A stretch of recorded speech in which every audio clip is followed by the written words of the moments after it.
Morning students. कल की class थी आपकी ऐसे कारक जिनसे सामाजिक विकास प्रभावित होता है, यानी सामाजिक विकास को प्रभावित करने वाले तत्व, पार्ट 2 दो क्लासेस में कंप्लीट हुआ है। अब नेक्स्ट आज की क्लास है सामाजिक परिपक्वता की मापन विधियाँ।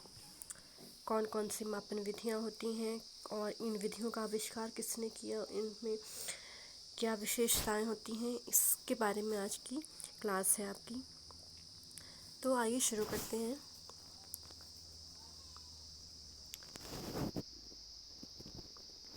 बाल मनोवैज्ञानिकों ने कुछ विधियों का निर्माण किया है जिससे बालक का विकास, सामाजिक विकास कहाँ तक हुआ है और उसमें किस गुणों का, किन किन सामाजिक गुणों का विकास किस लेवल तक हुआ है, किस सीमा तक हुआ है, ये सब मापा जाता है। इन्हीं सामाजिक परिपक्वता या सामाजिक व्यवहार की मापन विधियाँ कहते हैं। ये प्रमुख विधियाँ निम्नलिखित हैं, जैसे कि आप देख सकते हैं। सबसे पहला है समाज मिति यानी कि सोशियोमेट्री। इसका आविष्कार किया था J.L. मोरेनो ने। ये सबसे ज़्यादा प्रयुक्त की जाने वाली विधि है और बहुत अधिक महत्वपूर्ण है। इसमें बालकों के, किसी भी समूह के अलग अलग बालकों के बीच उनके सामाजिक अंतर संबंधों का अध्ययन किया जाता है, जिससे यह पता चलता है कि बालक किस प्रकार से अपने मित्रों के साथ खेलता है, पढ़ता है और किस तरह से व्यवहार करना उसे अच्छा लगता है। इससे उसके सामाजिक गुणों का पता चलता है, नेता कौन है और कौन उस समूह को छोड़ना चाहता है या छोड़ चुका है। यही इस सबसे सरल विधि होती है यह पता करने की।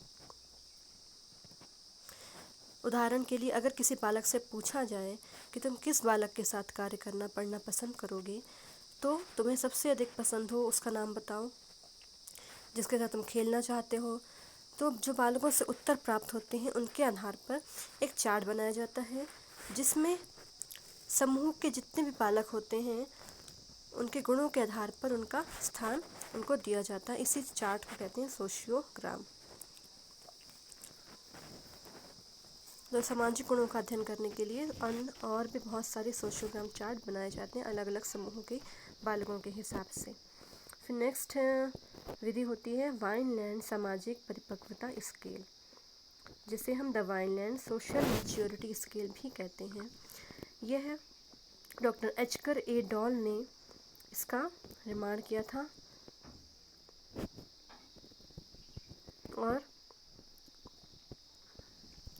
इसका निर्माण हुआ था वाइनलैंड प्रशिक्षण महाविद्यालय में, जिसी के कारण इसका नाम वाइनलैंड सामाजिक परिपक्वता स्केल पड़ा। इसका प्रमुख लक्ष्य था कि बालक कहाँ तक, किस हद तक अपनी देखभाल कर सकता है, कहाँ तक, और वो दूसरों पर कितना निर्भर है। यह जन्म से लेकर परिपक्वावस्था तक बालक की सामाजिक सामर्थ्य का पता लगाने में यह विधि प्रयोग की जाती है। इसमें 117 कथन हैं जो बालक की आत्मनिर्भरता, उसकी दूसरों पर आश्रितता, गतिशीलता कितनी है, उसकी सामाजिककरण, इन सभी परिस्थितियों से संबंधित होती है और इन उसके गुणों का मूल्यांकन होता है। ये कथन जो हैं, स्टेटमेंट्स, ये जन्म से लेकर प्रौढ़ावस्था तक बने हैं और बालक के सामाजिक विकास के संबंध में आखिरी निर्णय लेने के लिए इससे सूचना ज़रूर लेनी चाहिए।